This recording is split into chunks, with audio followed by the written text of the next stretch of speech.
Today I'm running Scotland's toughest parkrun.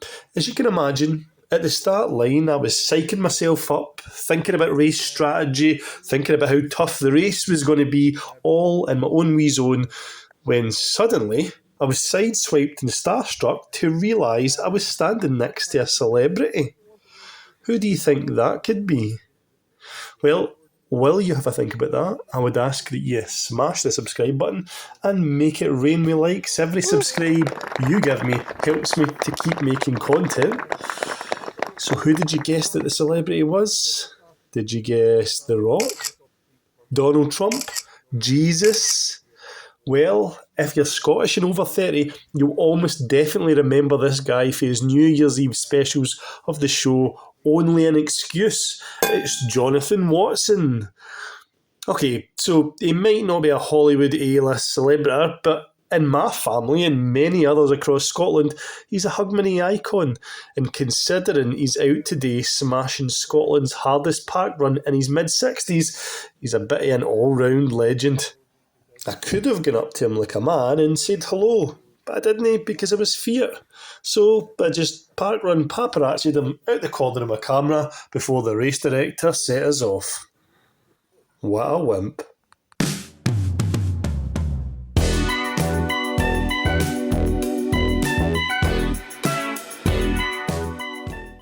Hello and welcome to Run Steve Run, the running channel that doesn't take itself too seriously, unless of course I'm after one of my twin brother and arch nemesis Scott Hare's parkrun records. I certainly am today, so I'll be making sure I start quite near the front this time. A couple of people pushed past me at the start, but that's alright.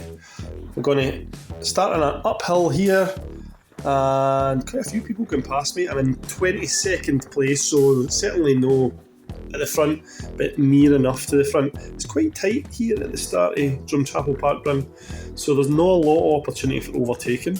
I really want to get the pace moving, so as soon as there's a gap, I'm going to move up through, and that's been out into 18th, which was my old best positional record, but anybody who watched Air knows that's now 13th. Here's Blue Headband Guy. Know the last time we're going to see him as we move into 17th. And still surging past, just looking for them wee gaps. There's no chance that Stephen could be going off too quickly. It's not like I do that almost every week. Into 13th now, so that's me drawn with my positional best. Will I be able to maintain that or even better it? We will find out as we go on, but it looks like I'm not finished with overtaking yet. So this is the straight that leaves the start line. Going to take a fork down to the left in a wee moment or two. Here we go. And imagine I'll make some overtakes here. Oh no way, I'm getting overtaken on a downhill, which is rare. As any regular channel viewer knows, that'll be the uphills that I tend to get overtaken on, but I'm back past them and I'm into 12. We're now onto a single track pretty much all the way down this hill. Quite a steep downhill. So there's not going to be any opportunity to overtake for a wee bit. As you'll have seen, Drumchapel started with a slight uphill before taking a left at that fork to begin the first of 3 loops, if you have a wee look at the map there, before returning to where we started for the finish line after those 3 loops. Let's have a look at what Scott's record for Drumchapel is and what I need to beat. So it's a time of 27 minutes and 46 seconds, which gives me 5 minutes 33 seconds per kilometre to take his record. Given I ran Air in less than 5 minutes per kilometre last week, this should be doable, right? Well, everything was going great until about 800 metres in, when I found out what Drumchapel is all about. Hills. This thing felt like the Travelator for the gladiators going up it. Deceptively steep and just long enough to sucker punch my legs and take the wind out my sails a bit. It didn't slow me down too much though, and just after this I finished my first kilometre in at a time of 5 minutes and 3 seconds, so 30 seconds ahead of schedule. Unfortunately, I was soon to learn that the Travelator, I went up a minute ago, was what Scott referred to as the wee hill. That's because if we have a look at the elevation profile, we can see that this certainly is the wee hill, and this is the big hill. that I was just about to start going up, and I've got both of these to do 3 times each before I'm done.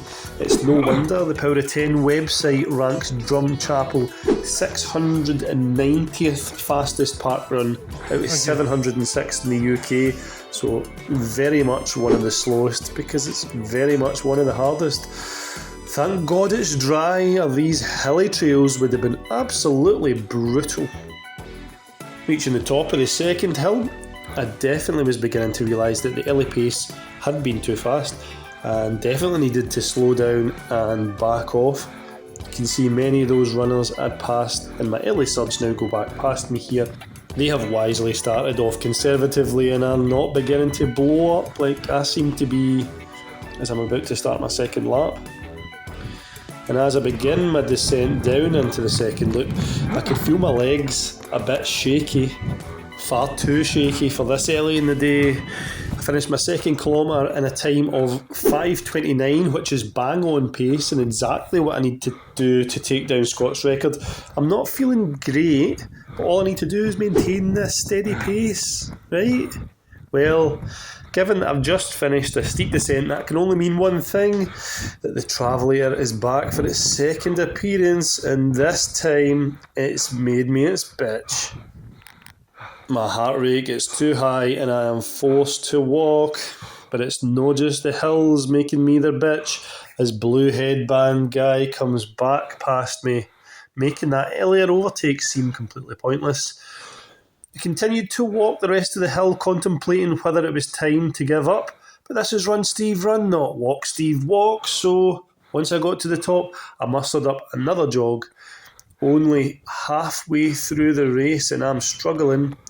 I managed to pull myself together a bit and not walk the second bigger hill, but the damage was already done, and after kilometre number 3, my 34 second cushion had become a slim 3 second margin and fading lead, clocking a woeful 6:04 in the third kilometre. Not all is lost though. Look at this. I'm not done yet as I managed to claw back past Blue Headband and regain 17th place. Not long after that though, this guy comes through, and just before heading into the third lap, he drops something, so I stopped to pick it up, hoping to get it back to him. Unfortunately, I had absolutely nothing left to catch him to give him it back, and I'd later discover that it was just a blank dog keychain thing. Anyway, it had no description on it. I think it had just broken off a dog's collar. So that wee stop and squat while I was absolutely burst was for nothing. Worst news is still to come though, because by the time I reached the Travelator for the third time, walking was a foregone conclusion, and like deja vu, Blue Headband Guy smells blood and makes me feel like a daft wee lassie all over again. When I reached the bigger hill, I was completely gassed, and I walked some of it too, resulting in a fourth kilometre, a 6 minutes 15 as yet more runners have gone past me. I now need a sub 5 final kilometre or a miracle to beat Scott's course PB. There are a few things in my favour though. All the big hills are behind me. I walked a fair bit of those hills, so my legs actually feel okay. It's also the last kilometre, which means there's no more planning or reserving energy. Just going to have to go for it.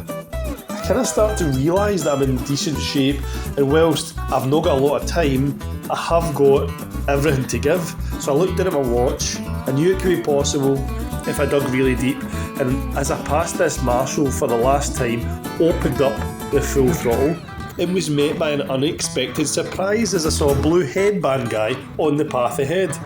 I like to think it was my earlier grit and determination that had broken him, and not just that he didn't take parkrun as seriously as some amateur YouTubers do, desperate for a victory at any cost. But either way, I had passed my enemy for the day. It was a sign that I needed to give it absolutely everything. From there, I gave it the beans, and despite a toddler attempting to deliberately sabotage me, it was a clear run. It's going to be close. Can I get there? Come on, Stephen. As I reached the funnel and finished in a time of 27:07. which is pretty unbelievable and means I did the last kilometre in about 4 minutes flat, or more likely my GPS had a bit of wobble, but who cares? Regardless, I have taken Scott's Drumchapel parkrun record. The hardest parkrun in Scotland is now mine by 39 seconds. What an effort, and it just goes to show that even when you think there's a good chance you're beaten, you still need to dig in deep, because you just never know when the stars might align, or in my case, satellites might misalign and have put your GPS off, and then you end up with a result. So let's take a look at the new board, and slowly but surely I'm taking out Scott's records. Very happy with this week's result, especially given how utterly rubbish I am at hills. I will need to get into training for hills though, as I've got more than hills coming up in May. I've signed up for this race, which is up a mountain. I'd imagine it's going to hurt a lot, but I'm sure I'll make an interesting video. I've not made plans yet for where I'm running next week, but I might try another super hard park run. Don't know, but you can find out next time on Run Steve Run.